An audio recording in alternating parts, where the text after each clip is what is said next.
అండి, మళ్ళీ వచ్చేసింది మీ చందమామ ఇంకొక చందమామ కథతో. ఈరోజు మనం చెప్పుకునే ఆ చందమామ కథ పేరేంటంటే తలుపు గడియ.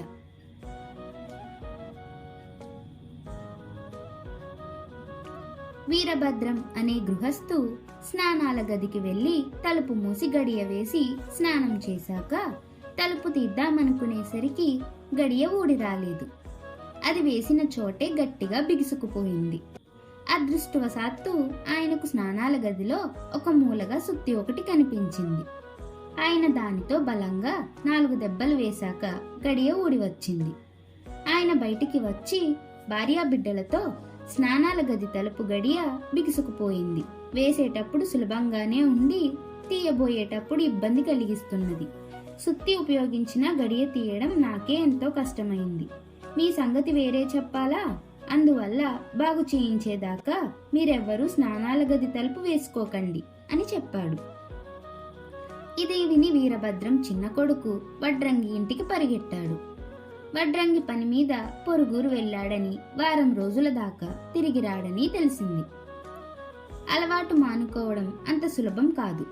వీరభద్రం పెద్ద కొడుకు పొరబాటున తలుపు గడియ వేసి తిరిగి తెరవడానికి అరగంట సేపు అవస్థపడ్డాడు. అప్పుడు వాడికి వల్లంతా చెమటలు పట్టడం వల్ల తలుపు గడియ వేసుకోకుండా మరొకసారి స్నానం చేశాడు. అప్పటి నుండి ఇంట్లో వాళ్ళంతా తలుపు గడియ విషయంలో జాగ్రత్తగా ఉండసాగారు. ఇది జరిగిన 4 రోజులకు వీరభద్రం ఇంటికి రామచంద్రం అనే బంధువు వచ్చాడు. ఆయన సన్నగా గాలికి ఎగిరిపోతాడా అన్నట్లుంటాడు. ఇంట్లో అడుగు పెడుతూనే ఆయన, బయట ఎండ నిప్పులు చెరుగుతున్నది, ముందు స్నానం చేస్తే గాని మాట కూడా ఆడలేదు అంటూ స్నానాల గదిలోకి వెళ్ళాడు. ఆ వెంటనే తలుపు గడియ వేసుకున్న చప్పుడు కూడా వినిపించింది. ఆ చప్పుడు వింటూనే వీరభద్రం కంగారు పడ్డాడు. స్నానాల గది తలుపు గడియ వేయవద్దని బంధువును ముందుగా హెచ్చరించడం మర్చిపోయాడు. ఇప్పుడు ఆయన గది నుంచి బయటపడలేకపోతే తలుపు బద్దలు కొట్టవలసి వస్తుంది. ఎందుకైనా మంచిది, సుత్తి గది లోపలే ఉన్నది కాబట్టి ముందుగా ఆయన్ని హెచ్చరిద్దాం అన్నాడు వీరభద్రం. తలుపు గడియ రాకపోతే ఆయనే కేక పెడతాడు, ముందే ఆయన్ని కంగారు పెట్టడం ఎందుకు అని వారించింది వీరభద్రం భార్య. వీళ్ళీ విషయమై కలవరపడుతుండగానే స్నానాల గది లోపల నుంచి మళ్లీ గడియ చప్పుడయ్యింది. తలుపు తీసుకుని రామచంద్రం బయటికి వచ్చి, హమ్మయ్య, ఇప్పుడు ప్రాణం హాయిగా ఉంది అన్నాడు.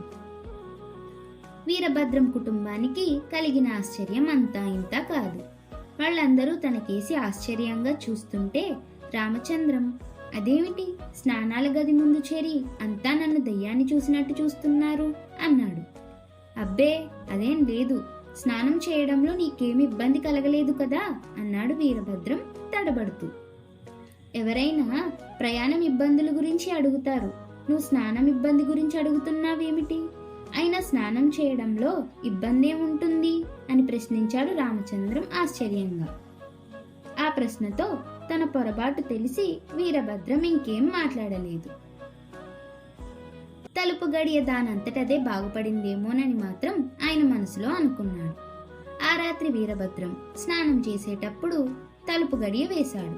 కానీ తీయడానికి చాలా శ్రమపడసాగాడు.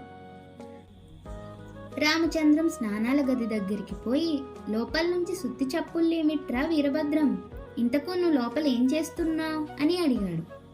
అతి కష్టం మీద వీరభద్రం తలుపు తీసుకుని బయటకు వచ్చి, స్నానాల గది తలుపు గడియ బిగుసుకుపోయింది, బాగు చేయిద్దామంటే వడ్రంగి ఊళ్ళో లేడు, తీయడం కష్టంగా ఉందని గడియ వేసుకోకుండానే స్నానాలు చేస్తున్నాం 4 రోజుల నుంచి.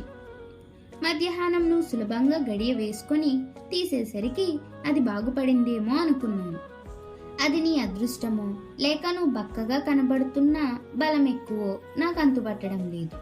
నాకు మాత్రం గడియ తీయడం ఇంకా కష్టంగానే ఉన్నది అన్నాడు చిన్నబోయిన ముఖంతో. అదా సంగతి అని రామచంద్రం అదే పనిగా నవ్వసాగాడు. ఎందుకలా నవ్వుతావు, సంగతేమిటో చెప్పు అన్నాడు వీరభద్రం. రామచంద్రం నవ్వాపి, నేను బక్క ప్రాణిని కదా, మా ఇంట్లో అంతా నన్ను వేలాకోలం చేస్తుంటారు. మా స్నానాల గది గడియ కూడా కాస్త బిగువే, ఇంట్లో అందరికీ సులభంగానే ఉంటుంది, కానీ నాకది వేయడము తీయడము కూడా కష్టమే. గడియ కూడా వేసుకోలేదని అంతా నన్ను ఆట పట్టిస్తారని భయపడి స్నానానికి వెళ్ళినప్పుడల్లా తలుపు మూసి గడియ వేసినట్టు చప్పుడు చేస్తాను. అదే అలవాటైపోయింది. మధ్యాహ్నం ఇక్కడ అదే పని చేశాను అన్నాడు. ఇది విన్న వీరభద్రం కుటుంబం వాళ్ళు చాలాసేపు రామచంద్రంతో పాటు పెద్దగా నవ్వుకున్నారు. అలా కథ కంచికి మనం ఇంటికి